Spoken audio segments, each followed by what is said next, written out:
أتيت وقد توزعت الهدايا وحملت الرحال على المطايا عبيدك الحمد لله والصلاة والسلام على رسول الله. أما بعد، أعوذ بالله من الشيطان الرجيم. بسم الله الرحمن الرحيم. يا أيها الذين آمنوا اتقوا الله وكونوا مع الصادقين. وقال تعالى: يا أيها الذين آمنوا ادخلوا في السلم كافة. وقال تعالى: يا أيها الذين آمنوا اتقوا الله حق تقاته ولا تموتن إلا وأنتم مسلمون.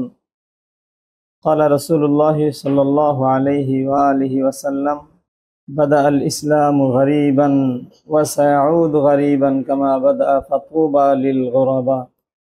صدق الله العظيم وصدق رسوله النبي الكريم. আল্লাহ আলহামদুলিল্লাহ, আল্লাহ তাআলার দয়ায় আল্লাহ তাআলা আমাদেরকে মুসলিম পরিবারে জন্ম দিয়েছেন। এই হিসাবে আমাদের জন্য মুসলিম হয়ে যাওয়া সহজ হয়েছে। আল্লাহ না করুন ভিন্ন পরিবেশে যদি আমাদের জন্ম হতো, আমরা কোন অবস্থায় থাকতাম এটার কোনো নিশ্চয়তা নেই। এখন আল্লাহ তাআলা আমাদেরকে যে নিয়ামত দান করেছেন ইসলামের, আমাদের এর প্রতি কৃতজ্ঞতা বোধ থাকা চাই। কৃতজ্ঞতা থাকলে আল্লাহ তাআলা অটল রাখবেন এবং এখানে অগ্রসর হওয়ার আমাদেরকে সুযোগ দিবেন। আর কৃতজ্ঞতা না থাকলে আল্লাহ তাআলা কারো মুখাপেক্ষী নন। যে কেউ যত উপরে উঠে যায় না কেন, যদি অবজ্ঞা দেখায়, আল্লাহ তাআলার নিয়ামতের প্রতি অবহেলা দেখায়, আল্লাহ তাআলা তাকে বঞ্চিত করে দেন। ইবলিসকে আল্লাহ তাআলা বঞ্চিত করেছেন। বালাম বাওরা নামে প্রসিদ্ধ এক মুস্তাজাবুদ দাওয়া আল্লাহওয়ালা ছিল। তাকে আল্লাহ তাআলা মুরতাদ বানিয়ে তার জীবনের পরিণতি খারাপ করে দিয়েছেন। আল্লাহ তাআলার হাতে মানুষের অন্তর, যেভাবে ইচ্ছা আল্লাহ তাআলা সেভাবে এটাকে পাল্টাতে থাকেন। আর যখন মানুষের দিনের কোনো বিষয়ে বুঝ আসে, তখন আল্লাহর পক্ষ থেকে আহ্বান এটাই হয় যে তোমরা আল্লাহর ডাকে সাড়া দাও। যদি সাড়া দাও তাহলে তোমরা জীবন লাভ করবে, আর যদি সাড়া না দাও তাহলে আল্লাহ তাআলা তোমাকে এই নিয়ামত থেকে এমনভাবে বঞ্চিত করবেন যে স্বয়ং আল্লাহ প্রাচীর হয়ে যাবে। ইস্তাজিবু লিল্লাহি ওয়া লিরাসূলিহি ইযা দাআকুম লিমা ইউহয়িকুম। আল্লাহ এবং আল্লাহর রাসূলের আহ্বানে সাড়া দাও, যেই আহ্বানের মধ্যে তোমাদেরকে তোমাদের জীবনের দিকে চলার আহ্বান করা হচ্ছে। মূলত আমাদের জীবনের সময়, শ্রম, সম্পদ, মেধা, যোগ্যতা, যা কিছুই বলি না কেন, এগুলো আল্লাহ তাআলার দান। এগুলোকে যদি যথাযথ খাতে ব্যয় না করা হয়, এগুলি হলো ওয়াবাল, এগুলো বিপদ। নিয়ামতটা বিপদ হয়ে যায়। আর এগুলোকে যদি যথাযথ জায়গায় খরচ করা যায়, নিয়োগ করা যায়, কাজে ব্যবহার করা যায়, তাহলে এগুলো জীবন সৃষ্টিকারী হয়ে যায়। আমরা দুনিয়ার জীবনের মধ্যে এখন আল্লাহ তাআলা আমাদেরকে রেখেছেন। আমাদের এই জীবনের সার কথা হলো একটা সময়ের সমষ্টি।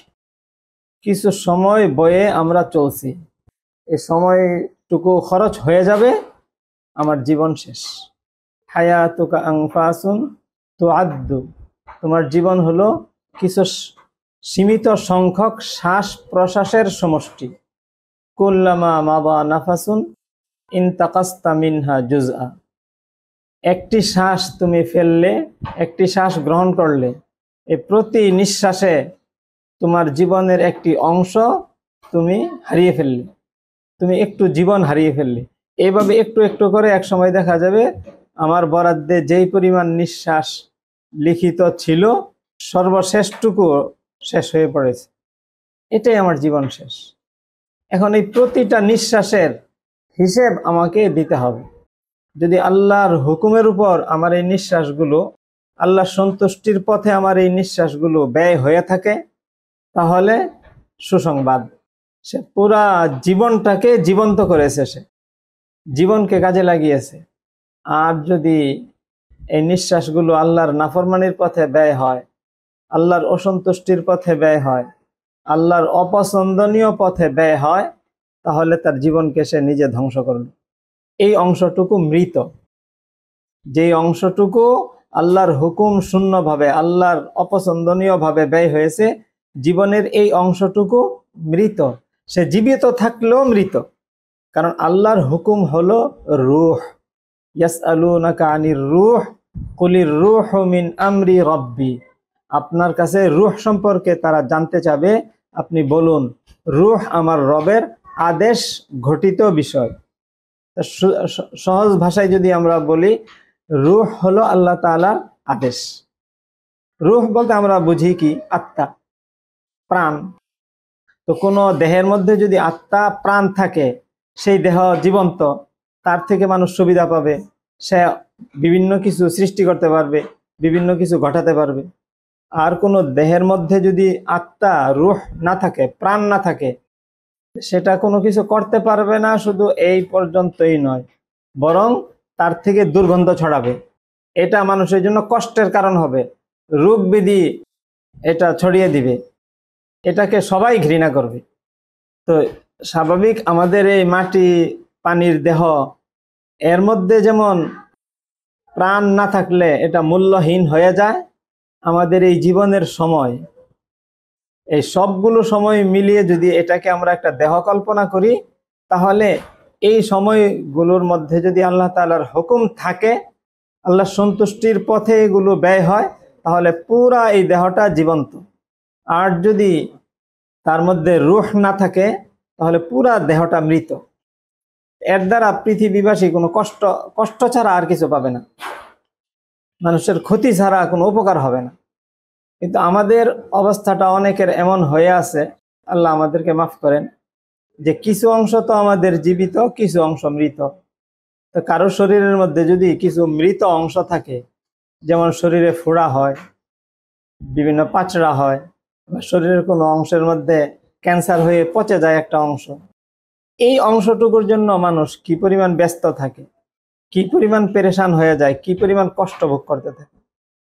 এই জন্য জীবন্ত অংশের সাথে যদি মৃত অংশ মিশ্রিত থাকে, যতক্ষণ পর্যন্ত ওই মিশ্রিত পচা অংশটাকে সংশোধন না করা হয়, ঠিক না করা হয়, ততক্ষণ পর্যন্ত এই জীবন্ত অংশটা দিয়েও সঠিক কাজ আঞ্জাম পাওয়া দুরূহ হয়ে যায়। আমরা যদি এইভাবে আমাদের জীবনটাকে কল্পনা করি, যে আমার জীবনের সময়গুলো এইগুলো আমার জীবন।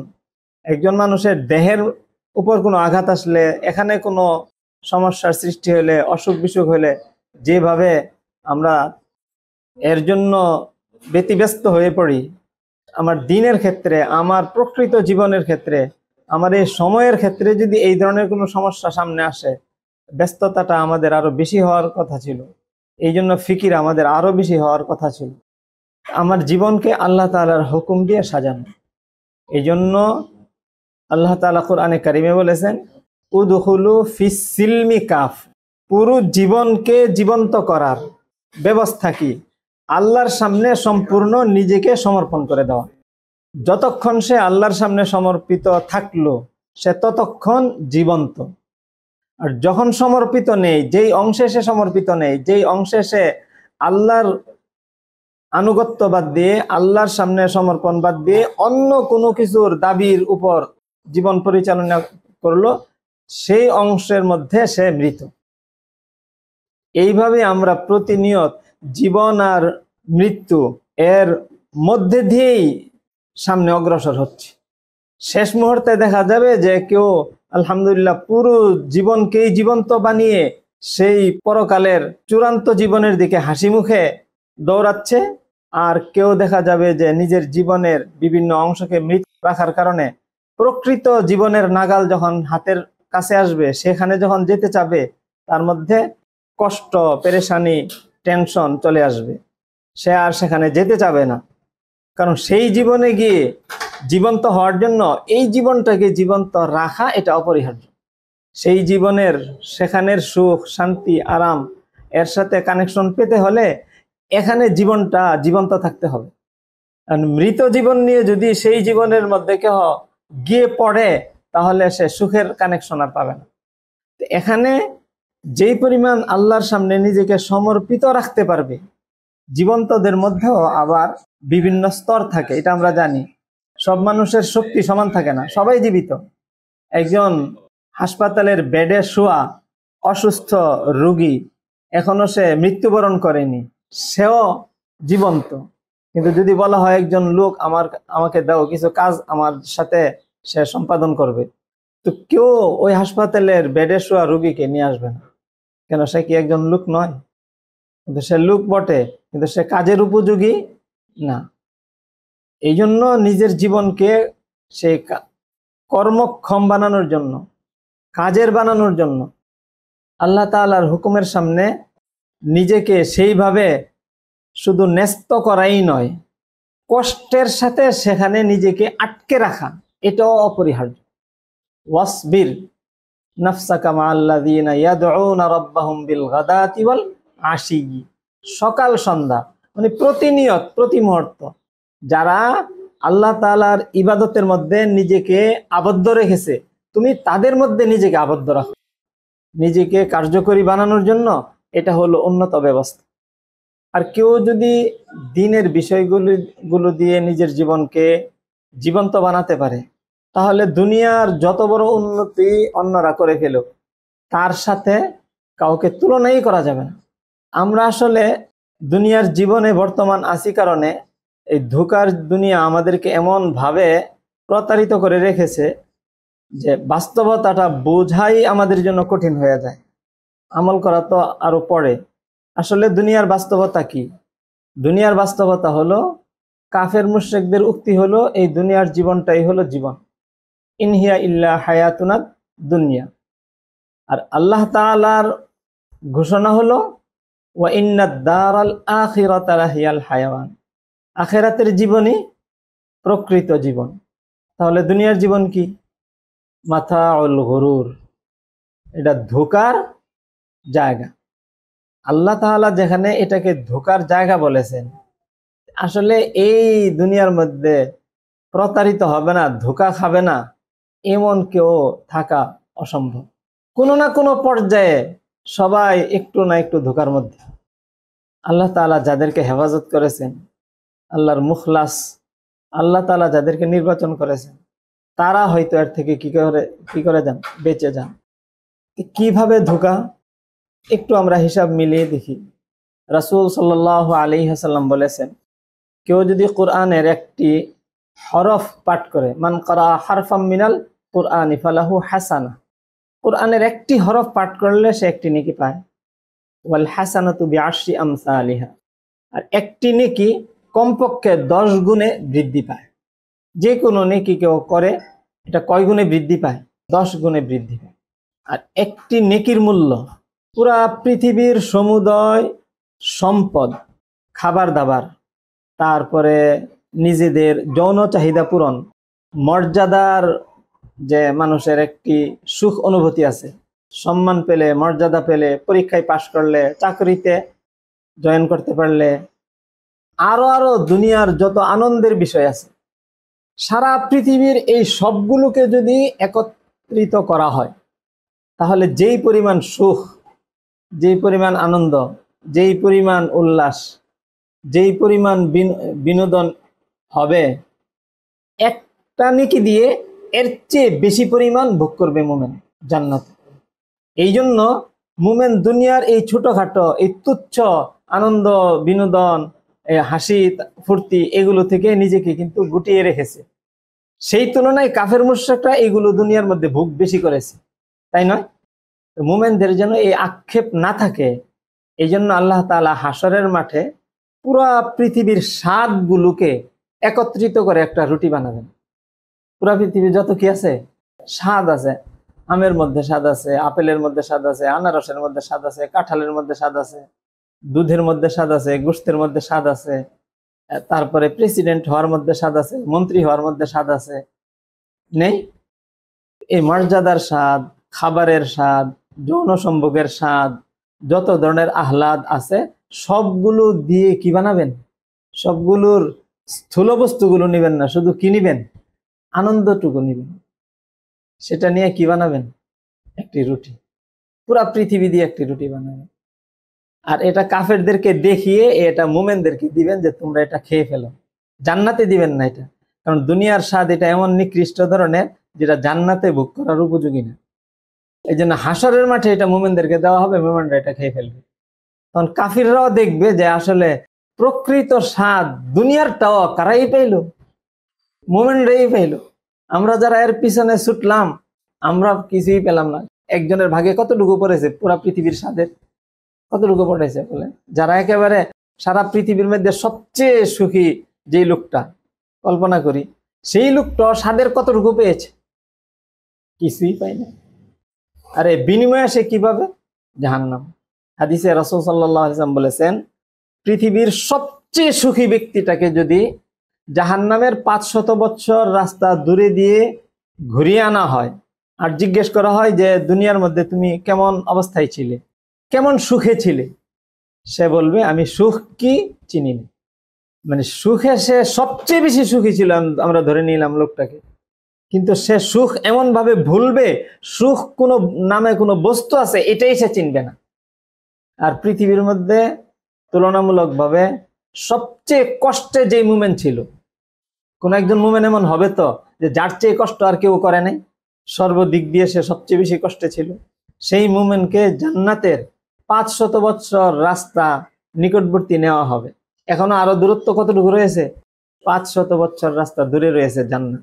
এমন অবস্থায় তাকে জিজ্ঞেস করা হবে তুমি দুনিয়ার মধ্যে কি পরিমাণ কষ্ট বরদাস্ত করেছো? সে বলবে আমি কষ্ট কি বুঝি না। এমন ভাবে কষ্টগুলো সে ভুলবে, বিস্মৃত হবে যে সে কষ্ট কি এই বিষয়টাই সে বুঝে না। কারণ জান্নাতের গ্রাম 500 বছর রাস্তা দূরে দিয়ে কি করা যায়? পাওয়া যায়। তাহলে দুনিয়ার সুখ সুবিধাগুলো আখেরাতের সুখ সুবিধার সামনে তুলনা করার মতো কিছুই আল্লাহ। এই জন্য আল্লাহ তাআলা দুনিয়ার জীবনের যে পুঁজি আমাদেরকে দিয়েছেন, পুঁজি বলতে শুধু টাকা পয়সা নয়, আমাদের যোগ্যতা, আমাদের সময়, আমাদের সম্পদ, এই সবগুলোই কিসের? পুঁজির অন্তর্ভুক্ত। এইগুলো আমরা বিনিয়োগ আখেরাতের পথেও করতে পারি, আল্লাহ সন্তুষ্টির পথেও করতে পারি, অথবা সেখানে বিনিয়োগ না করে নষ্টও করে ফেলতে পারি। আল্লাহর সন্তুষ্টির পথে বিনিয়োগ যদি না হয়, আল্লাহর হুকুমের উপর যদি এগুলো ব্যয় না হয়, ওগুলো খারাপের পথে আর কি করতে হবে না, বিনিয়োগ করতে হবে না, এমনি কি হয়ে যাবে? নষ্ট হয়ে যাবে। একটি লাশ আপনি রেখে দিলেন, রুহ নাই ভিতরে, এমনি এমনি তো পচে যাবে, এটা এর থেকে দুর্গন্ধ ছড়াবে। কিছু করতে হবে দুর্গন্ধ ছড়ানোর জন্য? নষ্ট হওয়ার জন্য কিছু করার প্রয়োজন পড়ে না। আল্লাহ তাআলা সৃষ্টি এমন ভাবেই সাজিয়েছেন।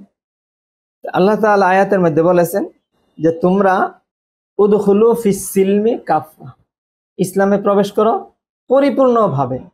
এই পরিপূর্ণর মাত্রাটা কি হবে এর একটা ধারণা আমরা পেতে পারি আব্দুল্লাহ ইবনে সালাম রাদিয়াল্লাহু তাআলা আনহুর হাদিসের মধ্যে। তিনি পূর্বে ইহুদি ধর্মের অনুসারী ছিলেন, ইসলাম গ্রহণ করেছেন। ইসলামের বিধিবিধানগুলো জানার পরে তিনি দেখলেন যে উটের গোশত ইসলাম ধর্মে হারাম না, খাওয়া কি আছে? জায়েজ আছে।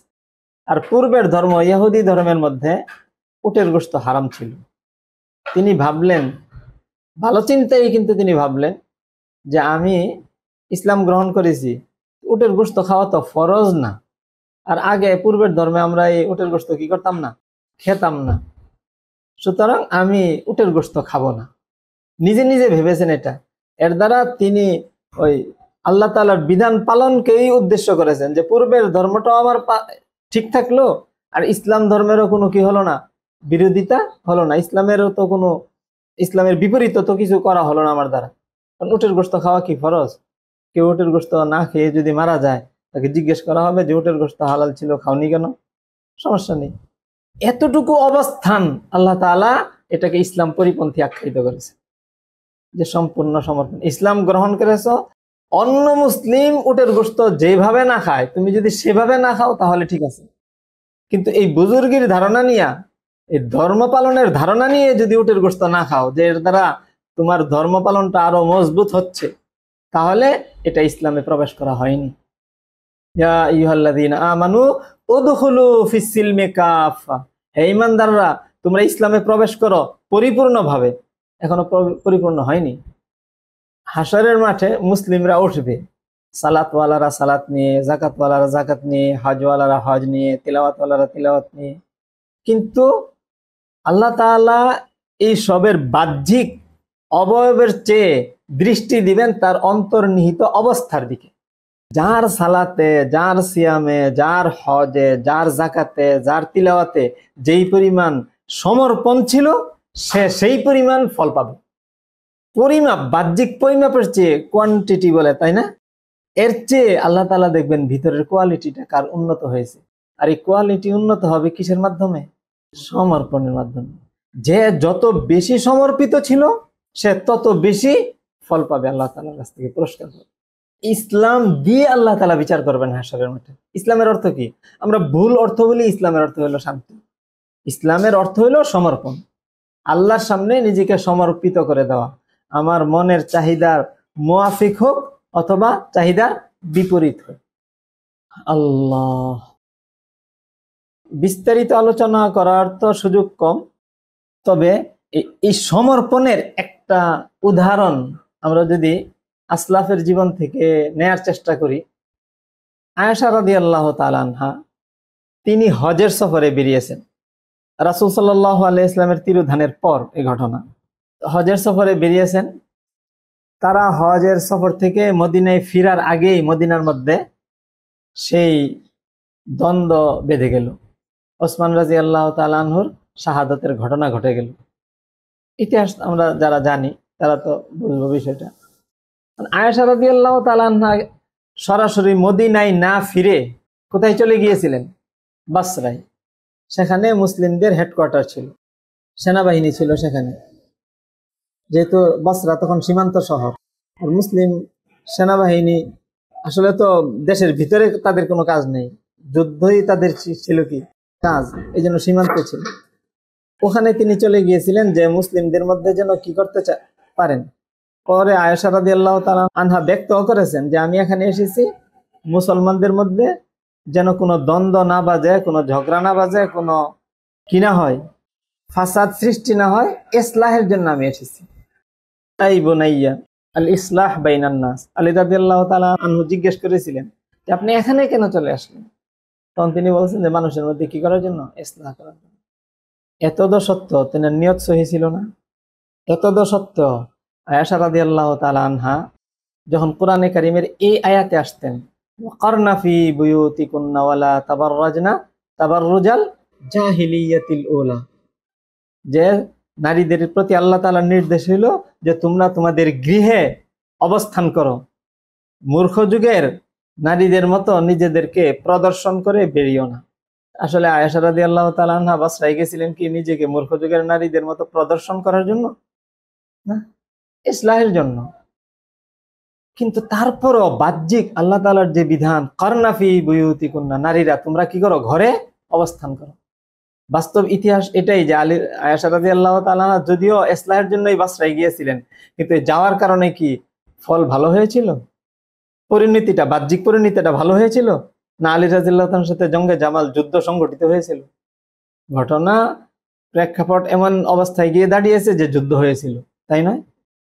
যে দেখেন আল্লাহ তাআলার হুকুমের এই বাহ্যিক এই যে একটা ভিন্ন অবস্থান হয়ে গিয়েছিল ওনার নেক নিয়তেই, এটার কারণে তিনি কি করতেন? এই আয়াতে আসলেই তিনি কান্না করতেন যে যতই আমি ভালো নিয়তে গিয়ে থাকি না কেন, আমার কোথায় আটকে থাকা দরকার ছিল? ঘরে। আল্লাহ তাআলা সৃষ্টি করেছেন পুরুষ নারী, প্রত্যেককে ভিন্ন ভিন্ন যোগ্যতা দিয়ে সৃষ্টি করেছেন। প্রত্যেকের জন্য কাজের ক্ষেত্র আল্লাহ তাআলা নির্ধারণ করে দিয়েছেন, এবং প্রত্যেকের জন্য আল্লাহ তাআলার পক্ষ থেকে আদেশ, আল্লাহ তাআলার পক্ষ থেকে নির্দেশ, এইগুলো নির্ধারিত। রাসূল সাল্লাল্লাহু আলাইহি ওয়াসাল্লাম বলেছেন যে আমি জাহান্নামের দিকে তাকিয়ে দেখেছি যে বেশিরভাগ জাহান্নামী হলো নারী এবং ধনী, অথচ মহিলাদের জন্য জান্নাতে যাওয়াটা কি ছিল? পুরুষের তুলনায় সহজ ছিল। তাদের ব্যস্ততা, কাজ খুব বেশি ছিল না। এই বিষয়গুলো আমরা জানি, কিন্তু তারপরেও কেন এই অবস্থাটা হবে? নারীরা জিজ্ঞেস করেছিল রাসূল সাল্লাল্লাহু আলাইহি ওয়াসাল্লামকে, মহিলারা জিজ্ঞেস করেছিল এটার কারণ কি, যে মহিলারা বেশি জাহান্নামে যাবে। পরে বলেছে ইয়াকফুরনাল আশির, তাদের মধ্যে অকৃতজ্ঞতা, নিজের জীবন সঙ্গীর, সঙ্গিনী বা সাথীর ব্যাপারে অকৃতজ্ঞতা বোধটা বেশি থাকে। লাউ আহসানতা ইলা ইহদাহুন্না আশারা সানাতিন সুম্মা রাআ মিনকা মা তাকরাহু তাকুলু মা রাআইতু মিনকা খাইরান কাত্তু। তুমি কোনো মহিলার উপর 10 বছর অনুগ্রহ করবে, তারপরে কোনো একটা বিষয় তোমার থেকে সে অপছন্দনীয় পাবে, সে বলবে জীবনে তোমার থেকে কোনো ভালো পেলাম না। এটা স্বাভাবিক একটা প্রকৃতি বর্ণনা করছেন রাসূল সাল্লাল্লাহু আলাইহি ওয়াসাল্লাম, যে তাদের এই মানে তেড়ামির কারণে বেশিরভাগ কোথায় যাবে? জাহান্নামে যাবে। আল্লাহ তাআলা আমাদের মধ্যে খাহেসাত, রুচি, চাহিদা সৃষ্টি করেছেন, কিন্তু আল্লাহর হুকুম অনুযায়ী এগুলোকে কন্ট্রোলের মাধ্যমে আমরা নিজেদেরকে কি বানাইতে পারি? শক্তিশালী বানাতে পারি, জীবন্ত বানাতে পারি, আল্লাহর কাছে নিয়ামতের উপযোগী বানাতে পারি, পুরস্কারের উপযোগী বানাতে পারি। দিনের পথে যে যেইভাবে অগ্রসর হবে, আল্লাহ তাআলা ইন্নাল্লাহা শাকিরুন আলিম, কে কিভাবে অগ্রসর হয়েছে সেটা যিনি দিবেন প্রতিদান তিনি জানেন। দুনিয়ার কেউ না জানলেও সমস্যা আছে, কে জানেন? যিনি দিবেন তিনি জানেন, আর কেউ তো দেওয়ার মালিক না, তো তারা না জানলে তো কোনো সমস্যা নেই। কিন্তু যিনি দিবেন তিনি যদি ভালো জানেন, তিনি যদি আমাকে পছন্দ করেন, তাহলে আমার বেড়া পার। এই মানসিকতা নিয়ে আসলে আমাদের কাজগুলো হওয়া উচিত। যে উসমিউ মান উনাজি, আবু বকর রাদিয়াল্লাহু তাআলা সেই উক্তির মতো, তিনি আস্তে আস্তে কেরাত পড়তেন। রাসূল সাল্লাল্লাহু আলাইহি ওয়াসাল্লাম জিজ্ঞেস করছেন এত আস্তে কেরাত পড়েন কেন আপনি তাহাজ্জুদে?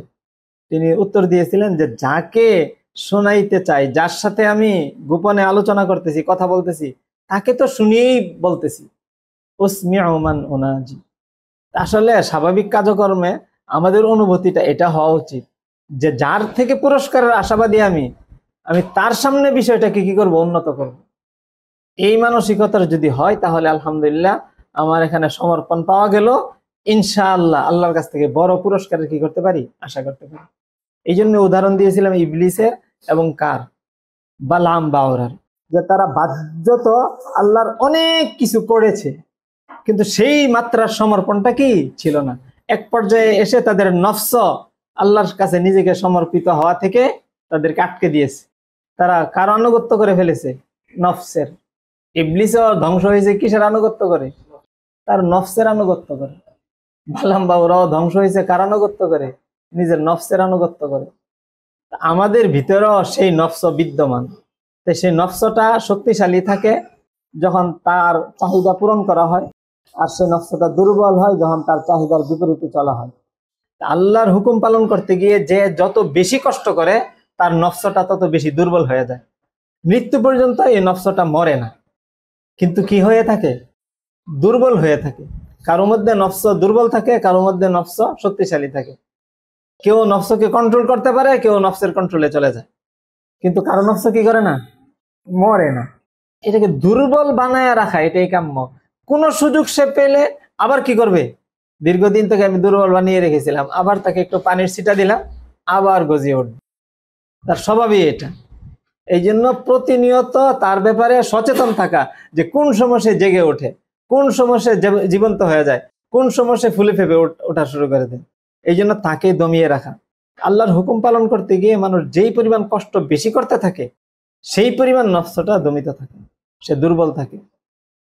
রমাদানের এই সময়ের মধ্যে আল্লাহ তাআলা আমাদের সিয়াম দিয়েছেন যেন বাহ্যিক এতটুকু ক্ষুধার্ত থাকার মাধ্যমে আমরা নিজের নফসকে প্রতিহত করার, দমন করার প্রশিক্ষণটা গ্রহণ করতে পারি। মূলত সিয়ামের উদ্দেশ্যই হলো তাকওয়া অর্জন করা, আল্লাহর ভয়, আল্লাহ তাআলা আমাকে দেখতেছেন এই অনুভূতিটাকে জাগরুক করা। এর জন্য সিয়াম একটা প্রশিক্ষণ আমাদের জন্য। তাকওয়ার সার কথা হলো এটাই যে আল্লাহর সামনে নিজেকে সমর্পণ করে দেব আমি। ইয়া আইয়ুহাল্লাযীনা আমানুত্তাকুল্লাহা হাক্কা তুকাতিহি ওয়ালা তামুতুন্না ইল্লা ওয়া আনতুম মুসলিমুন। হে ঈমানদার সকল, তোমরা যথাযথ আল্লাহকে ভয় করো আর সম্পূর্ণ সমর্পিত না হয়ে তোমাদের মৃত্যু যেন না হয়।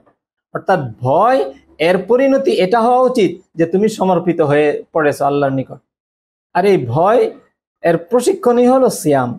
আর এই ভয়ের প্রশিক্ষণটা, সিয়ামের যে উদ্দেশ্য তাকওয়া, এই তাকওয়াটাকে যথাযথ পাওয়ার জন্য আল্লাহ তাআলার পথে জিহাদের কাজ এটা বড় কার্যকরী একটা ব্যবস্থা।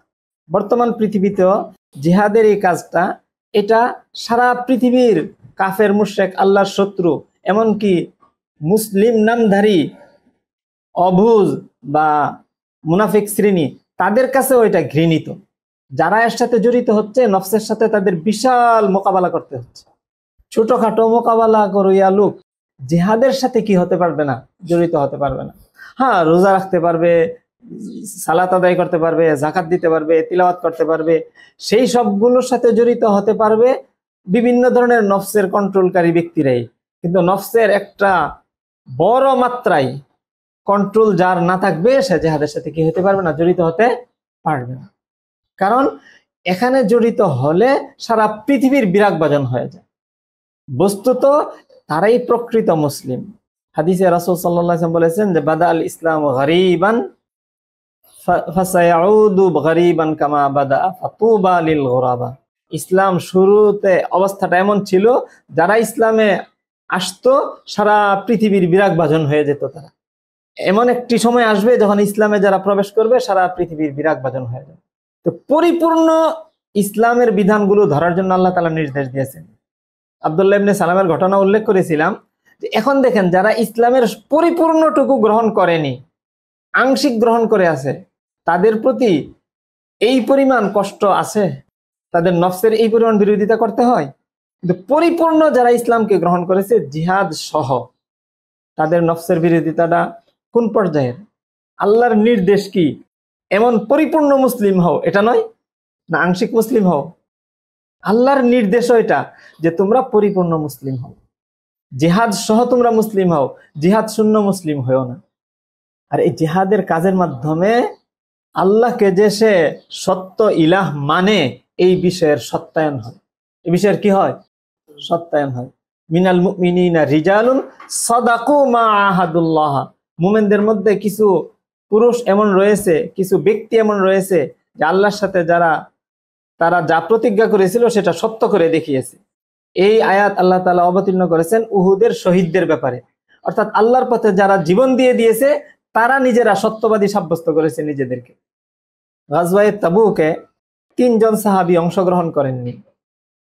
আল্লাহ তাআলা তাদেরকে নির্দেশ দিয়েছেন, ইয়া আইয়ুহাল্লাযীনা আমানুত্তাকুল্লাহা ওয়া কুনু মা'আস সাদিকিন। হে ঈমানদার সকল, তোমরা আল্লাহকে ভয় করো আর এই সত্যবাদীদের সাথে থাকো। তাফসীরের কিতাবের মধ্যে স্পষ্ট উল্লেখ করা হয়েছে যে যুদ্ধের সময়ে যারা যুদ্ধে অংশগ্রহণ করেছে, ঘর থেকে বেরিয়ে গিয়েছে, তারা হলো সত্যবাদী। অপরাপর লোকদেরকে নির্দেশ দেওয়া হচ্ছে যে তোমরা এই সত্যবাদীদের সাথে থাকো, তাহলে তোমাদের তাকওয়া হবে। আর এই সত্যবাদীদের সাথে না থাকলে তোমাদের কি হবে না? তাকওয়া হবে না। আমাদের বর্তমান প্রেক্ষাপটের সাথে আমরা নিজেরা যদি নিজেদেরকে মিলিয়ে দেখতে চেষ্টা করি, তাহলে কি দেখবো আমরা? যে পুরা পৃথিবীতে মুসলিমরা জায়গায় জায়গায় আক্রান্ত হয়ে আছে। আর এই আক্রান্ত অবস্থা থেকে মুসলিমদেরকে উদ্ধার করার আগ পর্যন্ত প্রত্যেকটা মুসলিমের উপর জিহাদ ফরজ হয়ে আছে। আর আল্লাহ কোরআনে ঘোষণা দিয়ে দিয়েছেন যে কাফেররা যুদ্ধ করে শয়তানের পথে, মুমিনরা যুদ্ধ করে আল্লাহর পথে। আর আল্লাহর পথের এই যোদ্ধাবাহিনী কিয়ামত পর্যন্ত একটা থাকবে। এটা কার ঘোষণা? রাসূল সাল্লাল্লাহু আলাইহি ওয়াসাল্লাম স্পষ্ট বলে গিয়েছেন। আল্লাহ নির্দেশ দিয়েছেন যে তারা যখন যুদ্ধ চলমান রেখেছে, তোমরাও যুদ্ধ চলমান রাখো। তোমাদের প্রতি নির্দেশও যে তাদের মোকাবেলায় তোমরা পলায়ন করো না, তাদের মোকাবেলায় যুদ্ধ করো। যুদ্ধ থেকে পলায়ন কি হারাম নয়? কাফেররা যুদ্ধের মাঠে বর্তমানে আছে না নেই? আছে। তো মুসলিমদের প্রতি নির্দেশ কি যে তোমরা যুদ্ধের মাঠ ছেড়ে দিয়ে শুধু রোজার মধ্যে চলে যাও, শুধু হজের মধ্যে চলে যাও, ওমরার মধ্যে চলে যাও, না যুদ্ধের মাঠে থাকো? পর্যাপ্ত পরিমাণ যুদ্ধের মাঠে ব্যক্তি হওয়ার আগ পর্যন্ত এই যুদ্ধের সাপোর্ট দেওয়ার বস্তুগুলিকে অন্য ক্ষেত্রে খরচ করার অবকাশ নেই। গজওয়ায়ে আহজাবে রাসূল সাল্লাল্লাহু আলাইহি ওয়াসাল্লাম এক পর্যায়ে শত্রু প্রতিহত করতে গিয়ে জোহর, আসর, মাগরিব 3 ওয়াক্ত নামাজ কি করতে হয়েছে? ছেড়ে দিতে হয়েছে। এটাই শরীয়তের বিধান। যে যুদ্ধের ব্যবস্থাপনা যথেষ্ট পরিমাণে হওয়ার আগ পর্যন্ত সম্পদ, শ্রম, মেধা, শক্তি এখানে ব্যয় না করে অন্য খাতে ব্যয় করার কি নেই, অবকাশ নেই। সেটা যদি জামাতের সাথে সালাতও হয়, বিষয়টা যদি এমন হয় যে যুদ্ধে আমি পরাজিত হয়ে যাব সালাতে চলে গেলে, তাহলে আগে যুদ্ধে এখানে নিজে অটল থাকতে হবে, সালাত পরে আদায় করতে হবে। গাজওয়ে আহজাবে কি করেছেন রাসূল সাল্লাল্লাহু আলাইহি ওয়াসাল্লাম? শত্রুকে প্রতিহত করেছেন আগে, সালাত পড়েছেন কখন? পরে। জোহর, আসর, মাগরিব 3 ওয়াক্ত নামাজ কাজা করেছেন এশার সময় রাসূল সাল্লাল্লাহু আলাইহি ওয়াসাল্লাম। এই জন্য আল্লাহ তাআলা আমাদেরকে এই বিষয়টার কিঞ্চিত বুঝ দিয়েছেন। এটা আল্লাহ তাআলার বড় দয়া আমাদের প্রতি, এবং কিছু কাজের সাথে জড়িত হওয়ার সুযোগ দিয়েছেন আল্লাহ তাআলা। এটা বড় নিয়ামত আল্লাহ তাআলা। আলহামদুলিল্লাহ, আমি তো কিছু আলোচনা করেছি যেটা আমাদের জন্য প্রয়োজন মনে হয়েছিল। বাকি শুকরিয়া আদায় করতেছি যে আলহামদুলিল্লাহ আপনারা এখানে এই ক্ষেত্রের বড় একটা ভূমিকা পালন করতেছেন, আপনারা কষ্ট করতেছেন, আলহামদুলিল্লাহ। সেটা আল্লাহ তাআলা আপনাদেরকে প্রতিদান দিবেন। আমরা কৃতজ্ঞতা এই মৌখিক জানাতে পারবো, আল্লাহ তাআলা এর পুরস্কার দেন, এবং দিন দিন এই বুঝ আল্লাহ তাআলা আরো বৃদ্ধি করে দেন। এবং হাসরের মাঠে একটা কাফেলা উঠবে, যেই কাফেলার শুরুতে থাকবেন রাসূল মুহাম্মদ সাল্লাল্লাহু আলাইহি ওয়াসাল্লাম, তার সাহাবায়ে কেরাম, আর সেই কাফেলার শেষে থাকবেন ঈসা আলা নবিয়িনা আলাইহিস সালাতু ওয়াস সালাম, এবং তার কাছাকাছি থাকবেন মাহদি, রাসূল সাল্লাল্লাহু আলাইহি ওয়াসাল্লাম যার ব্যাপারে ভবিষ্যৎবাণী করে গেছে। এই কাফেলার মাঝে আরো অনেক লোক থাকবে। দুই পাশে তো এরা থাকবেন, মাঝে কি থাকবে? অনেক লোক থাকবে। এবং কিয়ামত পর্যন্ত রাসূল সাল্লাল্লাহু আলাইহি ওয়াসাল্লাম যে বলেছেন যে লা তাযালু তাইফাতুম মিন উম্মতি ইউকাতিলুনা আলাল হক, আমার উম্মতের একটা দল হকের উপর থেকে কিয়ামত পর্যন্ত যুদ্ধ চালিয়ে যাবে। এই জামাতের লোকেরা সব যুগ থেকেই উঠে আসবে, কোন যুগ থেকে বেশি আসবে, কোন যুগ থেকে কি আসবে? কম আসবে। সব প্রজন্ম থেকে আসবে, সব শতাব্দী থেকে কি করবে? আসবে। সব অঞ্চল থেকেই কিছু না কিছু যাবে। ইন্না আওলান নাসি বি আল মুত্তাকুন মান কানু ওয়া হাইসু কানু, রাসূল সাল্লাল্লাহু আলাইহি ওয়াসাল্লাম বলেছেন যে এই তাকওয়াওয়ালারা আমার ঘনিষ্ঠ হবে, আমার দলের অন্তর্ভুক্ত হবে, সে যে কোনো বংশ থেকে হোক, আর যে কোনো দেশ থেকে হোক, আর যে কালেই হোক। এখানে কাল, বংশ, দেশ এটা এমন না যে রাসূল সাল্লাল্লাহু আলাইহি ওয়াসাল্লামের দেশের হলে আমরা রাসূলের দেশই হলাম।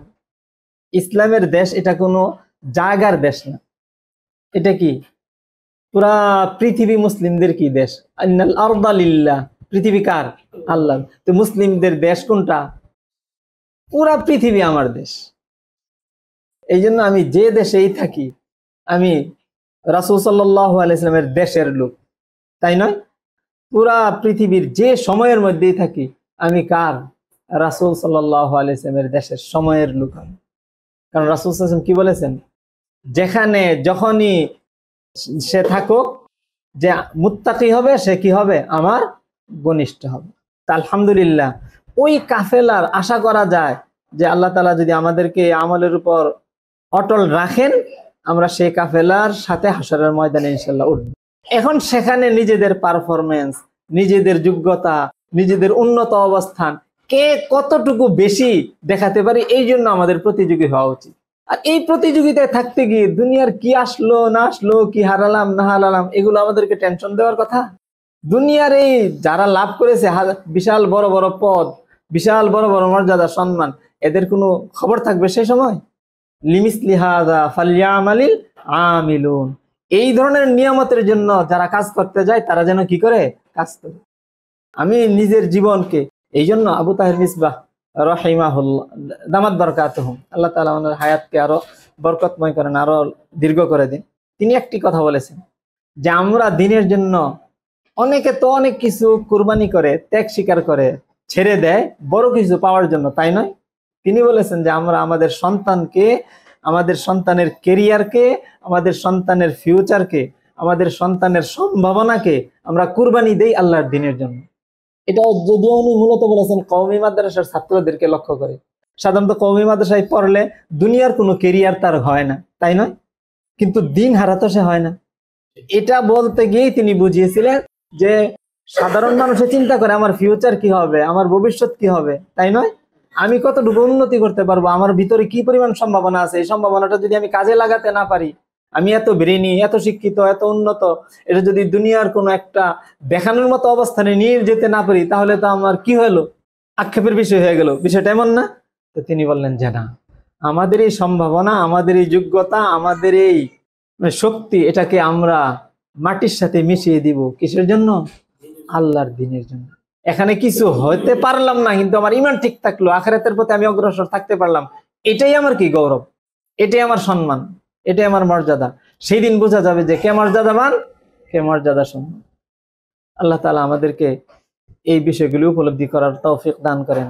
ইতিহাসের মধ্যে, ইসলামের ইতিহাসের মধ্যে আমরা পুরুষদেরকে যেমন পৌরুষের মধ্যে পাই, ইসলামের ইতিহাসের মধ্যে অনেক নারীদেরকে, অনেক বীরাঙ্গনাদেরকেও ওই পৌরুষের মধ্যে আমরা কি করি, পাই।